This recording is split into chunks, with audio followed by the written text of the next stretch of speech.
Let me tell you something about Grandpappa John, of course. He came over from England to New York in 1871, and he was going to travel from New York across the country, and the family had a pottery plant in England, and he was going to sell the pottery goods. You know, at that time, people were in the wagon trains and everything going west.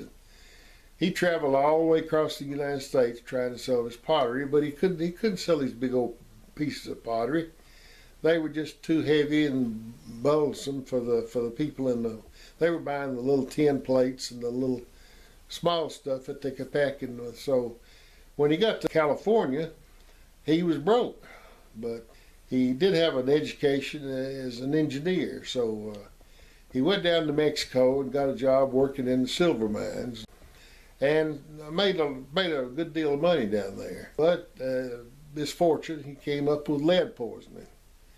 And with the lead poisoning, he was about to die, you know. So they told him, the doctors told him, said, you need to go back to like somewhere in Tennessee for your health. So he packed up and came back to Tennessee, to a place called Rugby. He got back to Rugby in about 1880. Rugby was almost like an English village. It was established by mostly young second sons of the nobility of England. They had library and a school and really nice homes. They had tennis courts. They had croquet courts. They had riding stables. They had everything that you would expect of an English village. And so he met a young woman by the name of Charity Gwynn. Now, Charity already had a child, an illegitimate child, but named Maggie. And but Grandpappa married her, and there at Rugby, Constance and Dorothy were born. And Constance was born in 1883, and Dorothy was born in 1884.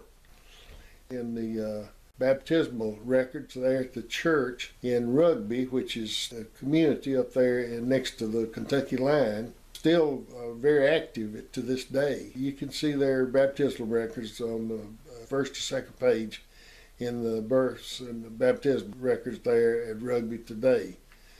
But Grandpappa was an adventurous type of person. In the springs, when the river would rise real high, then the steamboats could come all the way up just down below Rugby, down. So one spring, Grandpappa got on a riverboat, and he went down the river, and he had saved money, like I said, from his work in the silver mines. And he was standing on the rail, beside this young man. And as they passed by where the farm down there is now, this young man said, Mr. Joe, of course, underneath that water, of course the backwater was all up over everything, said underneath that water is one of the finest farms in this part of the country, and I think it's for sale. A family by the name of Duffy owns it. And so Grandpappa, went on, and he got off the riverboat at Carthage. And Carthage, he found a young attorney who was also a real estate man. And they got a couple of horses, and they rode back in from Carthage around all the backwater, over the hills and everything back through there. And he looked there, and Grandpappa had read. He was a great reader and very smart. And he had read about the Nile and about the Amazon and about how the waters would flood, and then how rich the land was when the rivers would go down. And he just pictured that's what would be there. So he bought the farm there, about 1,000 acres, for about $10,000, all underwater. You've heard of guys buying swampland in Florida, underwater, but that's what Grandpappa bought there. So he and Charity and 3 children moved there. That was in 1884 when he did that. So then the family grew once they got down there and got settled and moved in.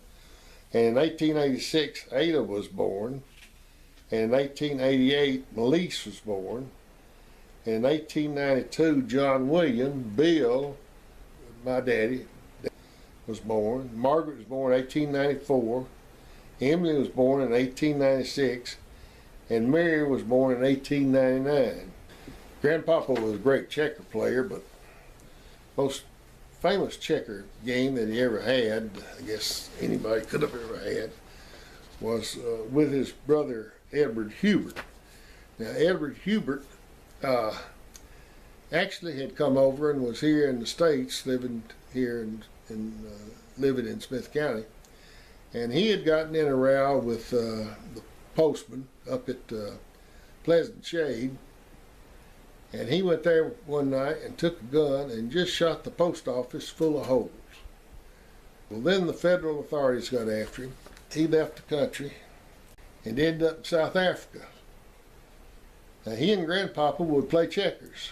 Now the way they play checkers, and you know, we've still got the checkerboard here and the checkers too that he played with. Grandpapa would make a move and then he'd write it in a letter, and he'd put that letter and he'd put it on a stagecoach, and the stagecoach would go over to Savannah, and then they'd put it on a ship, they'd go across to England somewhere, and then he'd go from England down to South Africa, and then Edward would get the letter, and then he would see where Grandpapa moved, and then he would make his move, and then he would write in a letter what his move was, put it in an envelope, mail it back, put it on the ship, we're going back to Grandpapa.